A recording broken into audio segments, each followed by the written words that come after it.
Intenta algo conmigo. Lee las próximas 5 frases sin tocar el teléfono, sin mirar de reojo, sin comprobar la hora, sin deslizar el dedo por la pantalla, solo para ver si hay una notificación. Si tu mano se estremece o tus ojos empiezan a buscar un brillo en la habitación, no estás fallando.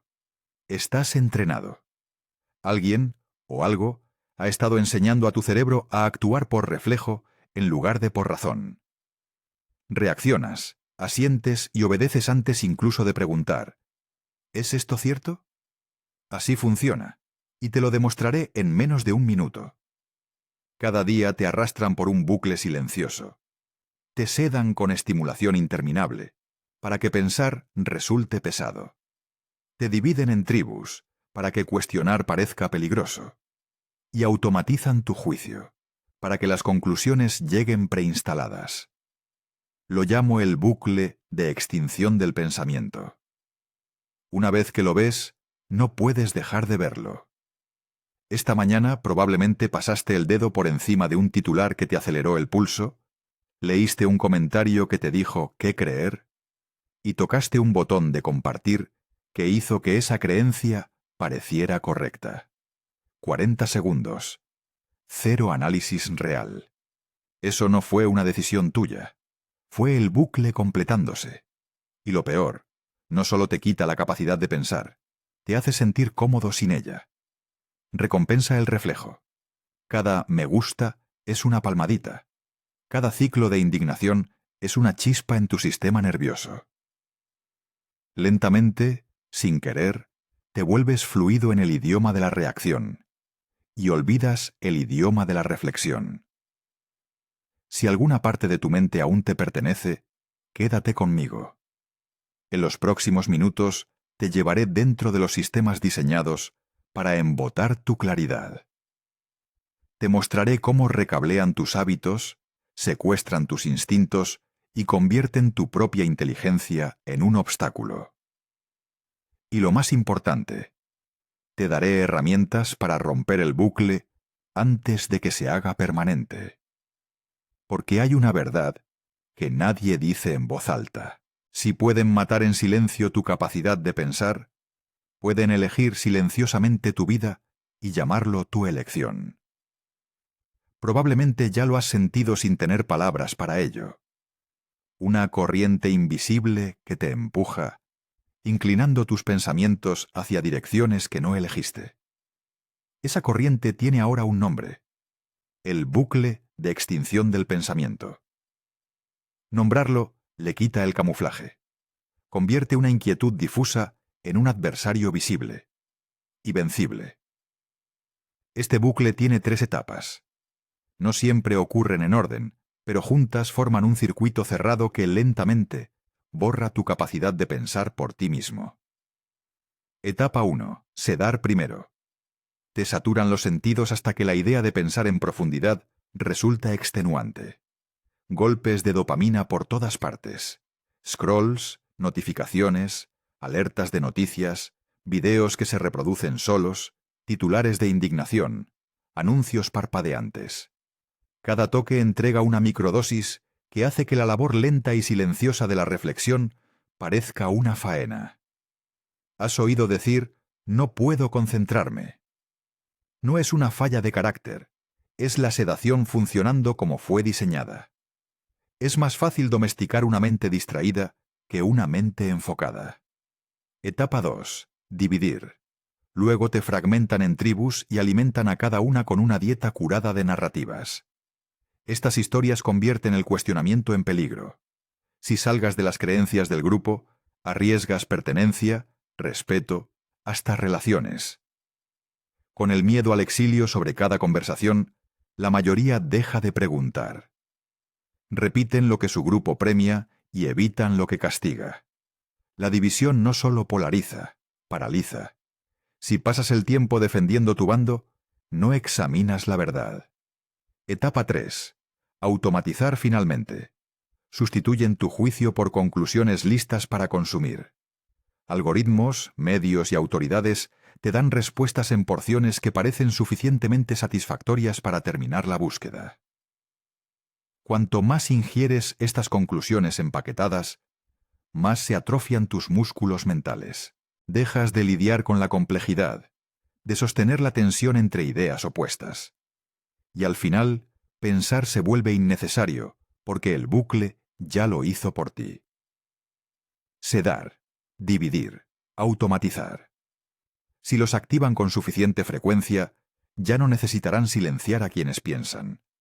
Vivirás en un mundo donde cada vez menos gente recuerda cómo pensar. Por eso, nombrar al enemigo importa. Sin nombre es solo la vida, o como son las cosas. Con un nombre puedes identificar cada fase cuando sucede. Puedes pausar en medio del scroll y decir, esto es sedación. Oír un titular divisivo y pensar, esta es la etapa de la división. Ver un hecho de moda y preguntar, ¿qué conclusión me estoy a punto de automatizar? Y cuando puedas nombrar el bucle, puedes romperlo. Empecemos por la primera etapa. Sedar. Imagínalo. Estás en una conversación con alguien que quieres. Habla, tú asientes, y sin darte cuenta, tu mano se desliza hacia el teléfono. Ni siquiera sabes qué vas a comprobar. Un mensaje, un titular, un numerito en un círculo rojo. Miras, haces scroll, levantas la vista.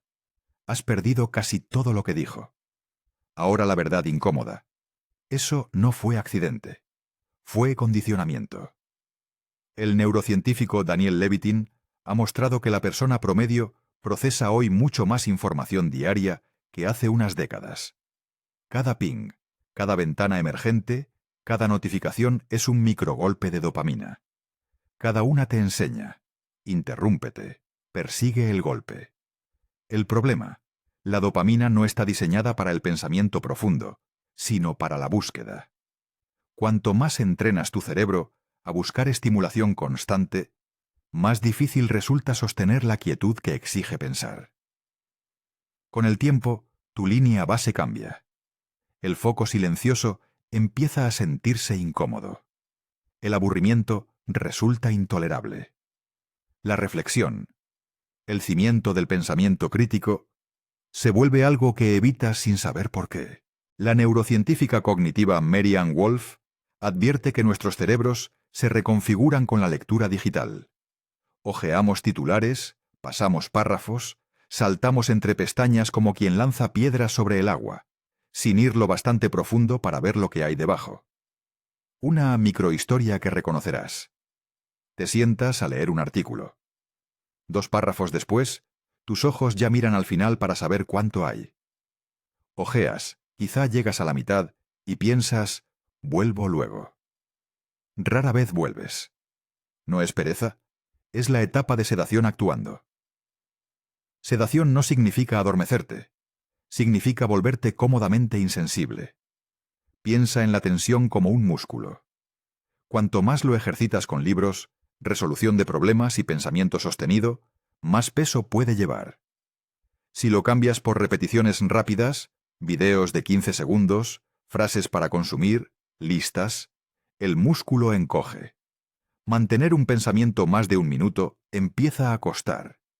Por eso no puedo concentrarme, se ha vuelto un coro cultural. No porque la disciplina humana haya desaparecido, sino porque el ambiente entrena tu mente para correr en círculos en vez de caminar en línea recta. Clima perfecto para control. Y aquí se pone oscuro. Una mente sedada es más fácil de controlar. Cuando pensar es esfuerzo, eliges la respuesta más simple.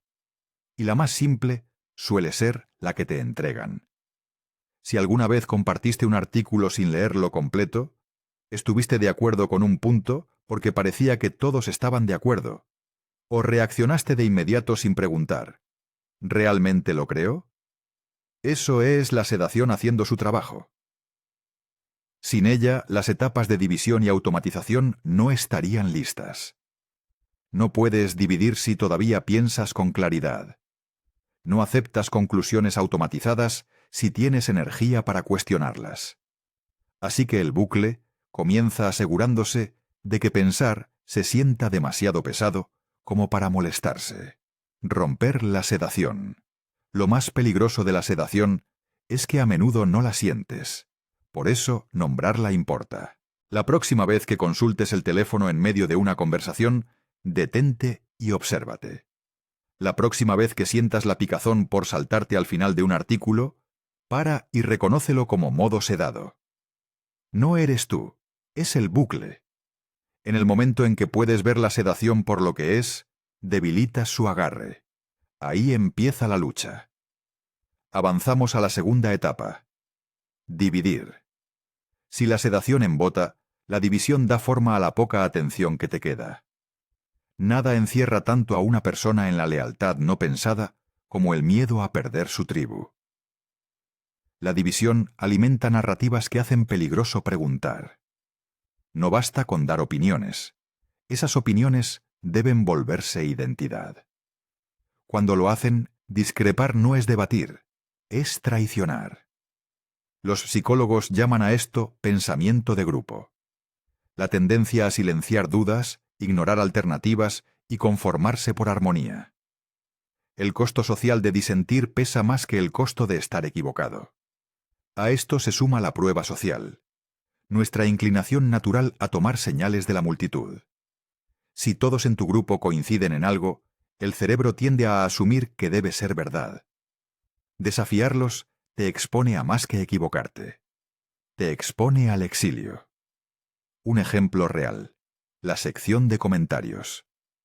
Pasa 5 minutos en cualquier publicación controversial y lo verás en vivo. Aparece una voz distinta con una pregunta. Las respuestas llegan rápido y hostiles. Ridículo, sarcasmo, acusaciones. Otros se suman. No siempre porque realmente difieran, sino porque defender la narrativa del grupo trae aprobación y likes. No solo el comentarista aprende la lección. Cada observador callado piensa, no seré el próximo objetivo. En un instante, la posibilidad de diálogo abierto se desploma. Los titulares como pruebas de lealtad alimentan la división. Quien cree X es ignorante. El verdadero enemigo es la gente como... No invitan a pensar, lanzan un desafío. ¿Estás con nosotros o contra nosotros? Una vez establecido ese marco, los hechos pasan a segundo plano. Te pones la insignia de tu tribu o te pintan de enemigo. Y cuando estás ocupado probando lealtad, no preguntas. ¿Es esto verdad? ¿Quién se beneficia si lo creo? ¿Qué me están ocultando? Conozco a alguien que perdió casi todas sus amistades por hacer la pregunta equivocada. En un grupo, escribió, ¿y si es más complicado que eso? No tomó partido. Invitó a la matización. Horas después, la conversación explotó. La acusaron de estar contra la causa. Dejó de ser invitada a reuniones. Meses después, la mitad de esas amistades ya no hablaban con ella. Su crimen no fue discrepar. Fue dudar. La división funciona porque es emocional, no racional. Cuanta más indignación sientes hacia el otro lado, más te unes al propio. La indignación es adictiva. Cada pico de ira moral te da un subidón que te hace querer más. Las plataformas lo saben. La indignación es interacción, y la interacción es ganancia. El resultado, tu identidad se define por aquello que combates, y tu pertenencia depende de no cuestionar tu bando. ¿Por qué importa la división para el bucle? La sedación embota. La división lo endurece todo en una sola forma. Te pone una armadura mental contra cualquier idea que pudiera sacarte del bucle. Cuando tu tribu te ha dado la postura correcta, dejas de investigar. No necesitas hacerlo. Ya sabes dónde estás. Salir de ahí se siente peligroso. El bucle no puede vivir solo de sedación. Necesita la división para que cuando pienses, pienses dentro de líneas estrechas y aprobadas, y las defiendas ferozmente. Romper la división. Fíjate cuando te piden elegir un bando antes de darte todos los hechos. Observa cómo se encuadran los titulares, cómo se desplaza la conversación si introduces una duda, y con qué rapidez se premia la indignación. La división funciona cuando confundimos lealtad con verdad. Cuando la verdad importa más que la lealtad, el bucle empieza a resquebrajarse y llegamos a la etapa final, automatizar, donde pensar no solo se desalienta, sino que se externaliza por completo. Aquí el bucle ya no solo controla tu atención o tu pertenencia, controla tus conclusiones antes de que sepas que las has formado. Daniel Kahneman describió dos sistemas de pensamiento: el sistema 1, rápido, instintivo y emocional, y el sistema 2, lento, deliberado y analítico. El sistema 1 es nuestro modo de supervivencia, genial para huir de depredadores, terrible para evaluar ideas complejas. El sistema 2 busca la verdad, pero es más lento y cansador. El bucle prospera manteniéndote en sistema 1 el mayor tiempo posible. Todos usamos atajos mentales, heurísticos, para navegar decisiones diarias. No son inherentemente malos. Sin ellos, la vida sería paralizante. El peligro aparece cuando plataformas, medios e instituciones aprenden a secuestrar esos atajos. Empaquetan problemas complejos en frases cortas, cargadas de emoción.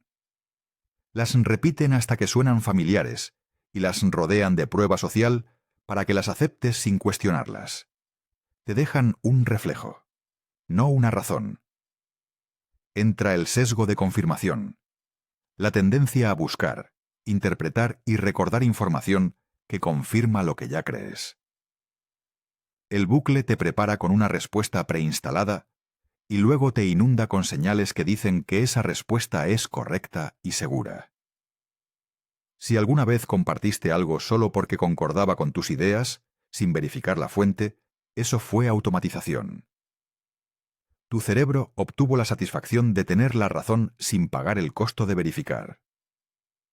Hace no mucho, una frase empezó a viralizarse. Los expertos confirman que esto es ahora indiscutible. Era lo bastante vaga para parecer plausible y lo bastante urgente para encenderse en redes. Reunió millones de compartidos a pesar de que no existía la confirmación que reclamaba. ¿Por qué? Porque el sistema 1 ama la claridad y la carga emocional. El heurístico dice, si está por todas partes, debe ser verdad. El sesgo de confirmación susurra, esto coincide con lo que ya pienso.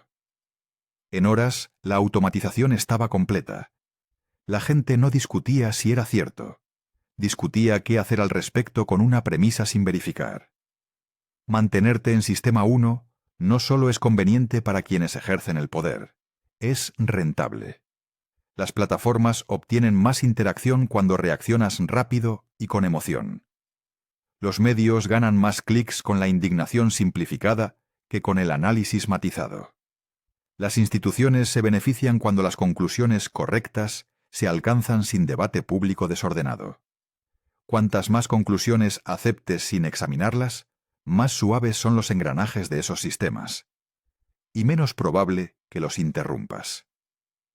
La trampa de la automatización es que no se siente como manipulación, se siente como eficiencia. Ya sé cómo me siento. Esta es la respuesta obvia. Todos estamos de acuerdo. ¿Para qué debatir? En realidad, has tercerizado la parte más importante del pensamiento, la pausa entre la información y la conclusión. Esa pausa es donde vive la verdad. El primer paso es reconocer cuando tu reacción llega demasiado rápido. Si ya tienes una respuesta antes de mirar los detalles, detente. Cambia del sistema 1 al sistema 2. Pregunta de dónde viene esta conclusión. ¿Qué necesitaría para demostrar que estoy equivocado? ¿Estoy reaccionando o razonando? La automatización solo funciona cuando no puedes notar la diferencia. Cuando puedes, el bucle pierde fuerza. Sedar adormece, dividir estrecha, automatizar sella. Si el bucle queda sin romper, no solo pierdes la capacidad de pensar, la entregas a sistemas que no buscan tu bien. Pero el bucle no es invencible. Nombrarlo y exponer sus etapas ya ha puesto grietas. El siguiente paso es aprender a salir de él deliberada y repetidamente, hasta recuperar el pensamiento propio. Hasta ahora, hablamos del efecto externo del bucle. Cómo te seduce, te separa y te preprograma. Hay una pérdida más silenciosa y personal: la muerte de tu diálogo interior. El diálogo interior no es solo hablar contigo mismo. Es el espacio privado donde exploras ideas sin actuar, sin espectáculo.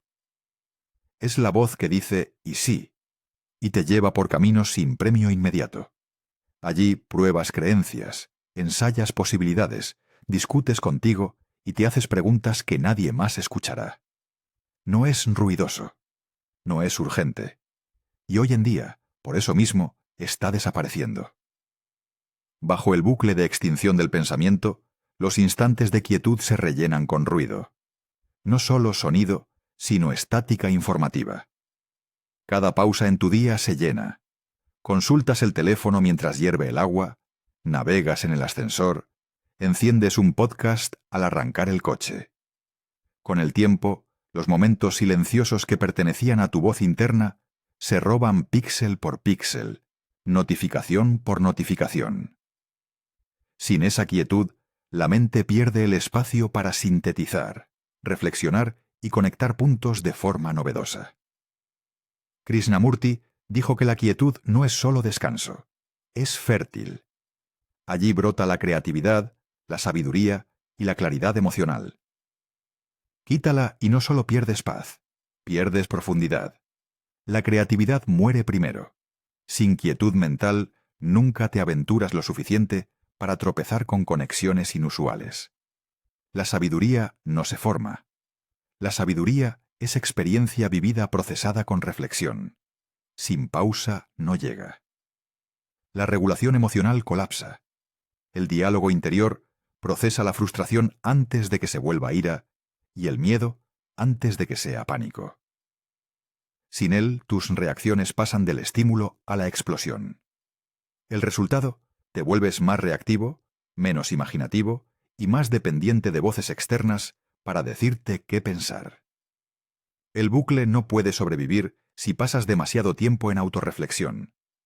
El silencio te da espacio para notar narrativas, descubrir manipulaciones y ver el condicionamiento. Así que te mantienen sedado con estímulos, dividido por lealtades y automatizado con conclusiones preinstaladas, hasta que tu diálogo interior te resulta extraño. Pregúntate: ¿cuándo fue la última vez que estuviste en una habitación solo sin buscar un dispositivo? ¿Cuándo seguiste un hilo de pensamiento más de 5 minutos sin interrupción? ¿Cuándo discutiste contigo mismo y exploraste por qué? Si esas ocasiones son raras, tu diálogo interior no solo está en silencio, se está apagando. Perder tu voz interna es perderte. Sin ella no eres autor de tu mente, eres audiencia del guión de otros. Y lo aterrador: cuando dejas de hablarte, dejas de conocerte. Entonces cualquiera puede decirte quién eres, y lo creerás. La lucha por recuperar tu mente empieza en ese silencio que te han enseñado a llenar. Pero aún hay otra barrera: el miedo a lo que pasa cuando empiezas a pensar por ti mismo.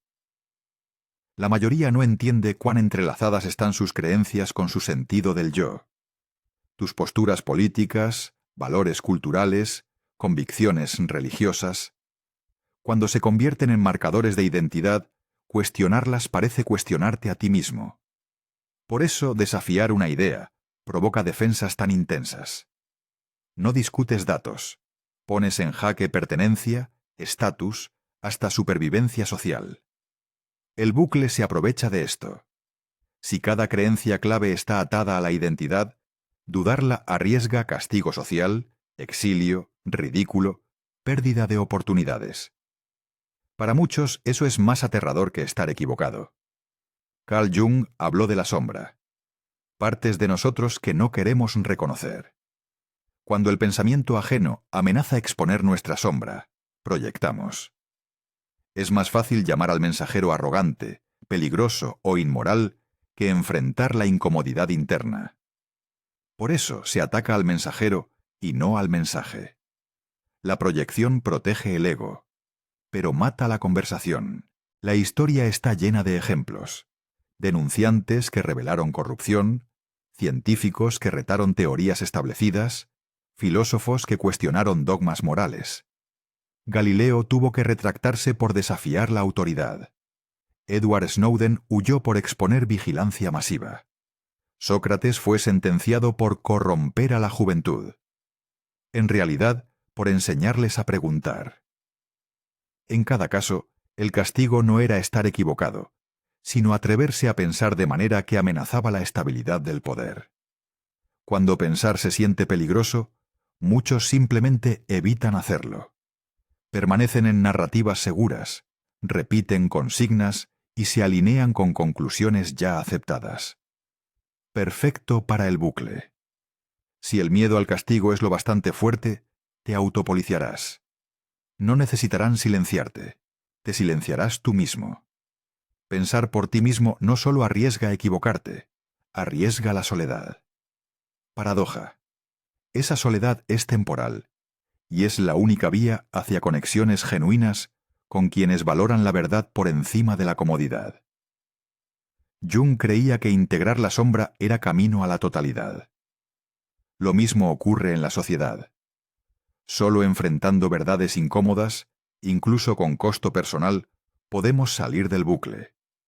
Ahora que conoces la arquitectura del bucle, sedar, dividir, automatizar, y el precio que cobra, saber no basta.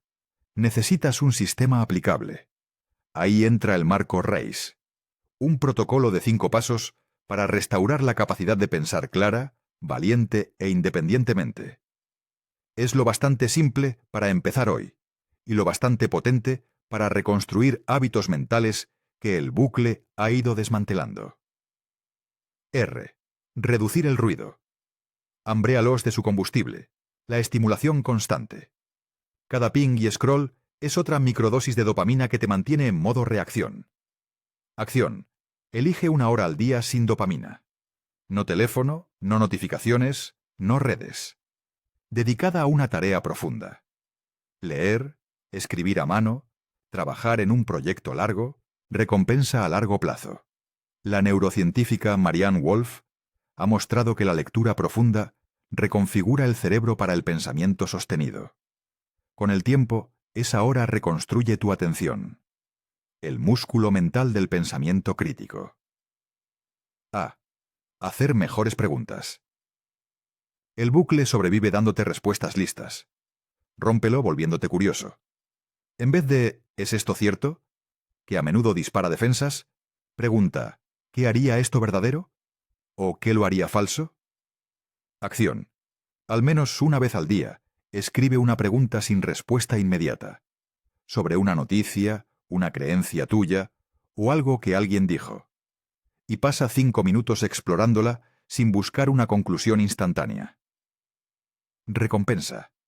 Entrenas a tu cerebro a preferir la complejidad antes que la simplicidad. La curiosidad es la semilla del pensamiento independiente.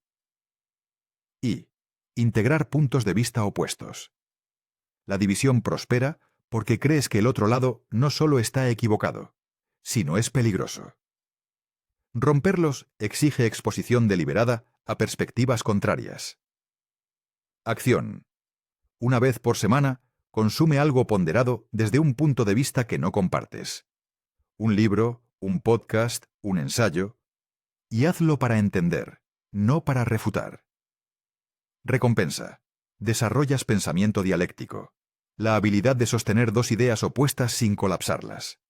Fortalece la flexibilidad cognitiva y te hace menos manipulable por ciclos de indignación. S. Programar silencio. El diálogo interior es la primera víctima del bucle. El silencio no es lujo, es habilidad de supervivencia mental. Acción. Bloquea al menos 10 minutos al día de silencio deliberado. Sin música, sin podcasts, sin ruido de fondo. Siéntate, camina o recuéstate y quédate contigo. Si tu mente corre, déjala. El objetivo es reencontrarte con el sonido de tu propio pensamiento. Recompensa. Filósofos de Marco Aurelio a Krishnamurti vieron la quietud como fuente de sabiduría. El silencio habitual restaura la capacidad de observar tus pensamientos antes de que se conviertan en creencias no examinadas. Examinar creencias. El bucle automatiza el juicio instalando creencias que nunca elegiste conscientemente. Reclamarlas requiere sacarlas a la luz y preguntar: ¿de dónde viene esto? ¿Quién se beneficia si sigo creyéndolo? Acción. Una vez por semana, elige una creencia que tengas, sobre política, cultura, relaciones o sobre ti, y escribe cómo se formó, qué evidencia la apoya y qué evidencia la contradice. Recompensa. Prácticas de metacognición. Pensar sobre tu pensamiento hacen más difícil que otros externalicen tu juicio. La mayoría de consejos de desintoxicación se quedan en borrar apps o en descansos digitales. Rice va más profundo. No solo reduce tu exposición, recablea los hábitos que hacen efectivo al bucle. Reducir el ruido restaura atención. Hacer mejores preguntas reactiva la curiosidad. Integrar perspectivas contrarias construye resistencia a la división. Programar silencio reconstruye el diálogo interior. Examinar creencias reclama tu juicio. Cada paso es escudo y espada. Protege tu mente mientras la hace más creativa y original. Lo que importa es esto. Romper el bucle no es solo personal. Si vives así, te conviertes en prueba viviente de que hay otro modo.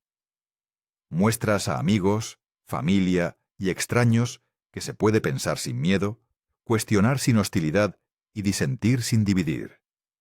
Por eso Rice se propaga. No impones el método, lo encarnas hasta que otros notan la diferencia. El pensamiento crítico a menudo se vende como un lujo para académicos o debatientes.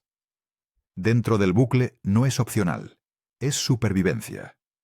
Pensar por ti mismo no es solo ejercitar un músculo mental, es rechazar un sistema diseñado para hacerte dócil.